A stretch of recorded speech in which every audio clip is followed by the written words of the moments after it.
Hey there, athletes. Coach John Ferry here from Team Wilpers. Excited as always to welcome you here to our Week 9 athlete briefing for our Half Marathon 2024 challenge.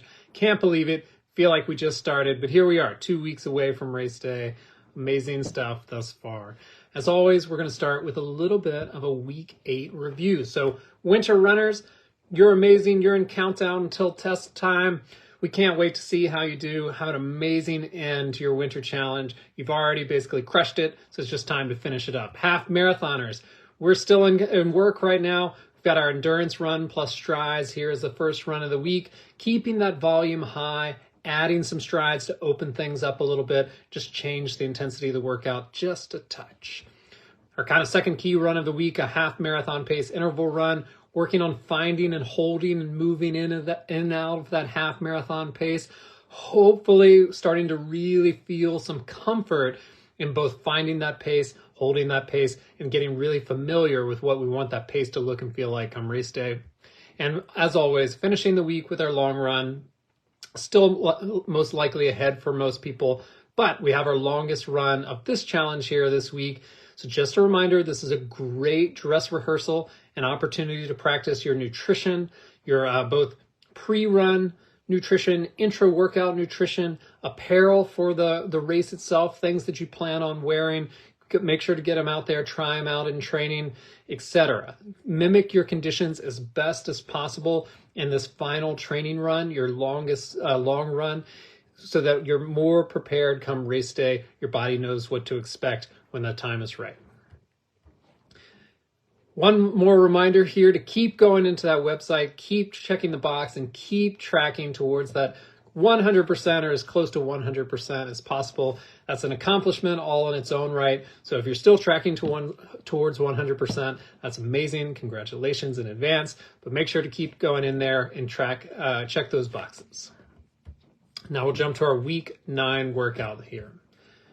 One more round of half marathon pace interval runs, one final kind of meaningful half marathon pace workout. A couple caveats I'm going to throw at this one is that it's actually very important to make sure this doesn't slip out of the beginning of the week.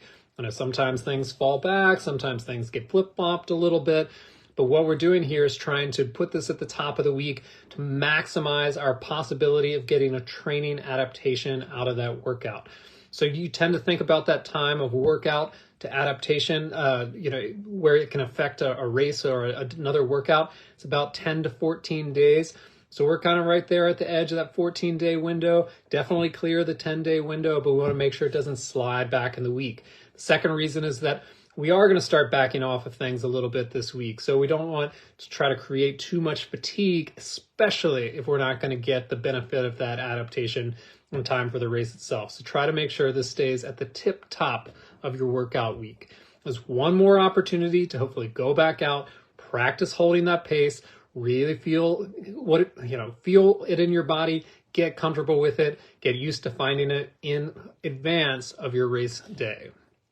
As we have discussed before, a very important thing, especially at this stage of the training, is to make sure not to overrun that workout.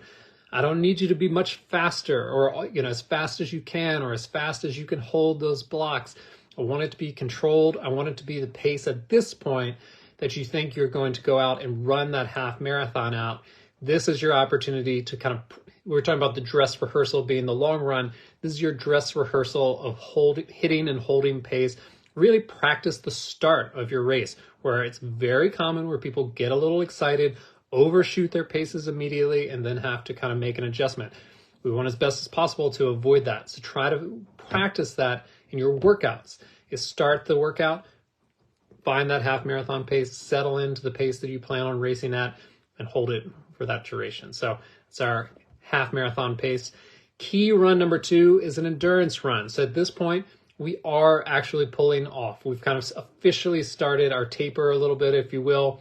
So we have a slight reduction in volume. We have a reduction in intensity of what we usually do in the midweek there, because we've kind of moved that to the front end of the week for the reasons talked about. So kind of dial it back down. That's a nice, easy workout in the midweek where we're kind of starting our 10-day-ish taper into race time. Long run. Recommendation for this upcoming weekend, 6 to 8 miles. So it's a little bit of a reduction. I think we talked a little bit about it last week. A year ago, we did kind of the longest long run 1 week out from the race. It worked well for some people. It didn't work well for others, etc. So move that 2 weeks out this year. It doesn't mean we're going to drop off entirely 1 week out. We are going to reduce the volume, about 30 to 40% on that long run there, 6 to 8. So we've had this range for a while. You either have been working at the top, middle, or bottom of that range, maybe ping-ponging back and forth, which would be 100% okay. What I would say for this final long run in advance of the race, because kind of talked about that the physiological adaptation window is closed. So this is not going to be, this is not a run that is going to impact your race day by doing more or doing less. But if you've been feeling really, really comfortable with your mileage, with that long run in particular, you're recovering really well, absolutely feel free to go to the high end of that range. I do, as kind of maybe of a rule of thumb, I don't want this workout to be more than 90 minutes for most people. So if that kind of dictates where you fall on the scale, try to keep it on the shorter end, under 90 minutes. But if you're feeling great week after week, certainly feel free to take it to the top end of that range. On the flip side, if you've been really struggling with the long run or it's taking you a while, your body a while to recover and bounce back from these efforts, I want you to stick to the shorter end of the range this time. This is not an opportunity, for better or worse, to try to get one last great training run in. That window is closed. No more cramming for the exam here in this final long run. We're talking about next weekend, obviously not this weekend. So certainly feel free to work on the shorter end of the range. You'll be better off by taking that rest and getting more rest and more ready for race day than trying to push yourself to more miles and still be kind of recovering towards the top end of week 10. As we go into week 9, in comes new photo challenge. The photo challenge for week 9, prime to perform. So winter runners, you can still absolutely participate in this. Just let us know how the finish to week 8 went. Half marathoners, let us know how you're feeling and why you are feeling prime to perform. We will pick our favorite and send a little Team Wilpers gear your way. Make sure to tag at Team Wilpers, at Team Wilpers Running, and hashtag Team Wilpers Run to participate. And as always, I'll put up a post to remind everyone of that, so no need to remember. We'll jump straight into some questions that came up. A really interesting question to get us started here, which is question 1. I've been feeling good in my long runs for the half marathon training plan, but would like to improve my pace. Whenever I push the long run closer to marathon pace versus easy, I'm way more gassed. Should I be doing additional speed work? Any tips? Or do speed gains just come over time? It's a great question, slightly tricky question. So to start off, just in general, makes sense if you're running at easy pace versus marathon pace, you're going to feel more gas running at marathon pace. It's a much higher percentage of your threshold into your zones, and you can't sustain it as long. So not totally unexpected there. However, I think there might be kind of a bigger topic we can talk about, and this may or may not answer this question, but this is how I'm going to answer it at least. Over the course of this challenge and many challenges, I've talked a lot about training for distance versus training for pace over distance, if you will. So the step 1 is always to train and prepare yourself to cover the distance and cover the distance comfortably. And the distance for many, many, many runners presents enough of a challenge where time over distance hardly comes into play. So once you've gotten comfortable with the distance, and in this case, the half marathon, where there's no doubt in your mind that you can cover 13 1/10 mile, you've been running consistently at that, you can really start thinking about, okay, what does time over distance look like? How do I push that intensity now that I'm prepared for the distance? So because we only have 10 weeks here, we have to do a little bit of both at once, right? We're working on trying to build our endurance system. We're also trying to work on a little bit of tempo, kind of push that, we'll say like lactate threshold energy zone, get efficient in being right there, work on half marathon pace, work on hill repeats to try to, build power. So we are doing both simultaneously. I would say in a perfect world, if I had all the time with you all and we could do this for as long as I wanted, the way that I would actually start and build a long season half marathon plan for peak performance would actually be to start with about 10 to 12 weeks of mostly easy running only, at which point we would hit our max peak volume, if you will, go ahead and max that out, because I would actually want most people to come into a really focused half marathon and or marathon training block for time when they're really time focused, almost being about 85 or 90% of peak volume at the start. Doesn't happen very often, but I would say in a perfect world. Then we would take about 12 to 20 weeks doing really targeted, specific energy zone training, not having to manipulate volume because volume was already set. So I'm sure people here have heard me talk about, we have our 3 training variables. We have frequency, we've got volume, we've got intensity, and we don't love to manipulate 2 at once. A lot of times we're forced to, but we don't like it. So when you've pinned your volume, you can really be focused on that time over distance part of it, because you don't have to push volume anymore. You're already comfortable there. At the end of that block, we'd go into a short lactate clearing cycle and then kind of go into the race. So it becomes a 4-phase part of the year. However, if I rolled out a 40-week half marathon training program, I'm not sure I'd have a lot of participants, and I think I would lose a lot of people during the way, because it's a very, very long time to focus on a single race. You're talking about the better part of an entire year. So, slightly resetting, I'm going to talk about some issues that we see oftentimes in endurance racers and endurance racing. And I'm ultimately going to get to the point of how to translate this. But what the issues we see a lot is athletes come in, get very devoted, and we'll use this 10-week block as an example, stay consistent for 10 weeks, go after that 100% completion percentage, get fitter, build a lot of endurance, go run the race, and the second that race is done, reduce their volume, reduce their intensity, and kind of back off, because the focus of it becomes a lot, and they don't want to do it anymore, for what better or worse. And so maybe a couple months goes by, same athlete comes back, and we basically restart the process over again. And so we have to go back to that 4 or 5 mile long run, step it up to 6, step it up to 7, et cetera, et cetera, et cetera. So when I really think about time over distance, once again, and how to improve that, what I'd recommend is actually on the flip side of this program at this point. Because right now, the old metaphorical goose is nearly cooked. We're nearing the very final bit of our peak here. There's not a lot more training adaptation we're going to get out of this cycle. So when I think one more time about what to do, I'm now thinking about after this challenge. And what I would urge people to do who, have built this big endurance block and are really trying to then take the step to the next level, it would say, keep your volume high. There's no need to let your volume crash at the end of a great building period. We're going to be coming into springtime. We're going to be coming into nicer running conditions. Keep that volume high.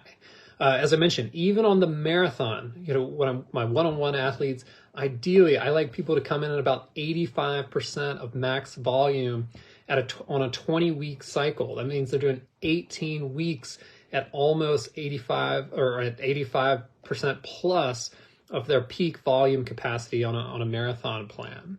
So these plans are really tricky when every time you have to kind of start from zero. So that's kind of my advice to you is on the flip side of this, keep that volume high, jump back in, because in that volume versus intensity thing, the volume is good, and we don't need to make big pushes when you have the volume already there. You get to pin it, you get to really focus on intensity, get to really include those tempo blocks into the long runs where you start to be really focused on covering the time over distance.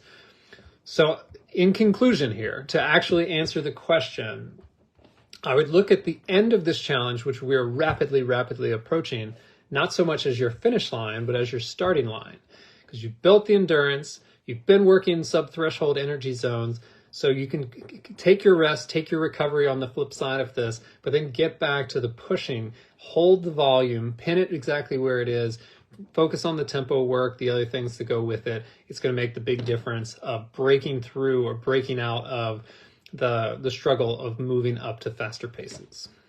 So hopefully that helped. Our next question here is, are you planning on talking about how those who plan on doing the 5-week extension will need to adapt training going forward as this challenge winds down. And sure thing, this will be an easy one actually. So when week 9 becomes the start of the taper really for people that are racing the weekend of the 17th, it becomes an unload week for the athletes not racing until the end of April. So I would take all athletes can take week 9 as written and back off a little bit. Then in week 10 will be where the real variation comes in, while racers obviously continue to back off in advance of their race on the weekend of the 17th. The people pushing through until the end of April will give some alternate guidance to continue to push into the next loading block for races at the end of April. So there will be 3 weeks in there where the training will sort of vary based upon, are you pushing through to the end of April? Are you running a race on the weekend of the 17th, which is going to include a taper, a little bit of a recovery, and a bounce back. But in each week, we'll include we'll include some modifications to hopefully give some guidance to both groups. And as always, if you have questions, certainly bring them here to the briefing, ask them over the course of the week. And myself, my colleagues, and many of your peers here have really great input as well. So make sure to bring those questions out. So cross-training question here, cross-training to rest and injury. I've been dealing with some Achilles tendonitis and have significantly cut back the intensity and length of my runs while that recovers before my race on March 24th. I've been trying to make up for that decrease by doing long, high cadence cycling classes to keep my cardio endurance up. Is that a good plan for cross-training? I also have a rower. Any good cross-training tips to keep the endurance while not running as far? Is that even possible? So, very common issue that most of us have dealt with at some point in time, taking some sort of tweak, strain, injury, etc. during a training block, unfortunately. And the short answer is you absolutely can maintain better fitness by doing other cross-training cardiovascular activities than doing nothing at all. It's probably Googleable, but there are performance degradation charts that can kind of show the difference between doing other, especially lower leg related cardiovascular activity versus no cardiovascular activity or training at all. And you'll see that degradation is much better by doing the first than the latter. Especially over the course of about 2+ weeks, you really see almost very minimal drop off by being able to maintain. So when I think about lower body related cardiovascular activity, elliptical comes to mind as probably the movement that is most closely resembling running. Cycling, pretty halfway decent one there, very similar muscular use. The thing that might give me pause, however, is that the cross training needs to be supplemental to the injury. And so in this exact example here, when I think about Achilles tendonitis, I would worry a little bit of if the bike is being inflammatory to that injury versus restful to it and aggravating it a little bit more. And if it is an activity like maybe aqua jogging, where you are able to work cardiovascularly without the impact on the foot, might be a better treatment than something like cadence, especially high cadence cycling, where you think it's really a lot of rapid load and reload of that Achilles. So it might work perfectly. And with an injury of this nature, and here's my always caveat, working with a sports-focused PT to diagnose and assign the appropriate kind of cross-training treatment is really critical, because we want you back in action ASAP. And so if the cross-training is continuing to irritate or be inflammatory to that injury, it's going to ultimately prolong the experience, and you're going to be off and away from your run even longer. So I always recommend getting in to see a sports PT, making sure you're doing things to actually support that injury so that you can get back to your full running, in this case, your race here sooner rather than later.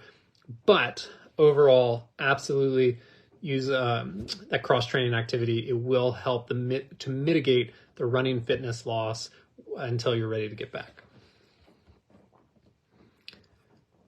Our next question here was, for some reason, ever since I ran my marathon and I got severe cramping at mile 24, I've been getting more foot and toe cramps. What do you suggest for this? I know there's a whole reason this could be happening. During the race, I used too many salt tablets and the weather was warm.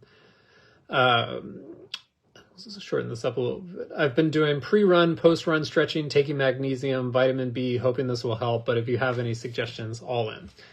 So a couple of things here. This is an interesting one. A little bit, yeah, interesting. So two main issues really when I think about muscle cramps during running. And this in particular, I'm going to assume was in the major muscles. You're talking about feet and, make sure I'm right here, which we're talking about, feet and toes now, feet and toes.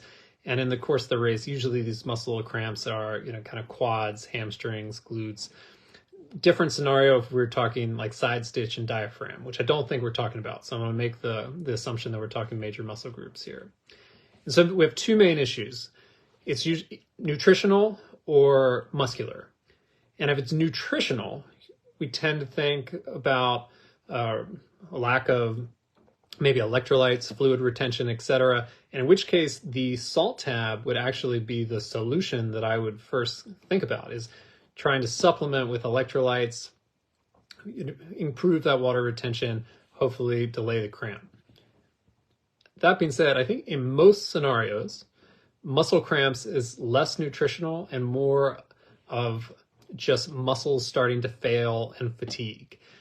And so it's a general lack of strength in the muscles. It doesn't mean that the muscle's not strong, you're weak, etc. It just means that the particular muscle is not equipped to handle that load at the capacity it was undergoing.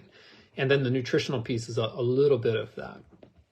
So in which case, if it were a muscular thing, which is my suspicion, although I couldn't say for sure, a strength training intervention is the best way to go about it. And if we're really thinking about feet and toes in particular, really strengthening those muscles, the muscles of the feet, improving balance, improving coordination, things of that nature are going to be the intervention there. I could see a world, because I'm very intrigued about why this is continuing to be a problem so far after the marathon. And what makes me think, especially that it actually is muscular, is that this might be something that is kind of now become a repetitive stress issue. So if it really flared up during the marathon and you're continuing to have the problems for it even after recovery, there are a few things I could think maybe are going on.